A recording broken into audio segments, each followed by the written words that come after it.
সন্ধ্যা নামলেই ঘুটঘুটে অন্ধকার নেমে আসে। আলো না থাকায় প্রায় ঘটছে ছিনতাই, চুরি ও সড়ক দুর্ঘটনার মতো ঘটনা।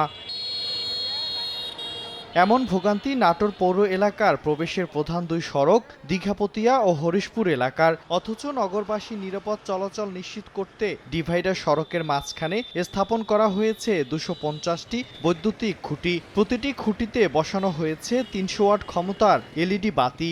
গত বছরের নভেম্বর মাসে এসব এলইডি বাতি স্থাপনের এক মাসের মধ্যেই দীঘাপতিয়া থেকে মাদ্রাসা মোড় এবং হরিশপুর থেকে চক্রামপুর পর্যন্ত অধিকাংশ বাতি বিকল হয়ে পড়ে। বর্তমানে এই 3.5 কিলোমিটার এলাকায় 68টি খুঁটির বাতি সম্পূর্ণ বন্ধ রয়েছে। স্থানীয়দের অভিযোগ, প্রায় 4 মাস ধরে সড়ক বাতিগুলো বন্ধ রয়েছে। মাঝে সাথে এটা মেরামত করা হয়, কিন্তু আসলে মেরামতটা কতটুকু কার্যকারিতা আছে এটা বোঝা যায় না। কিছু কিছু জায়গায় এই লাইটগুলো একদমই জ্বলে না। মাঝে মধ্যে আপনার ভ্যান, রিক্সা, সাইকেল রোড পার করার সময় অ্যাক্সিডেন্ট হয়। তবে সংশ্লিষ্ট ঠিকাদারকে চিঠি দেওয়ার কথা জানায় কর্তৃপক্ষ।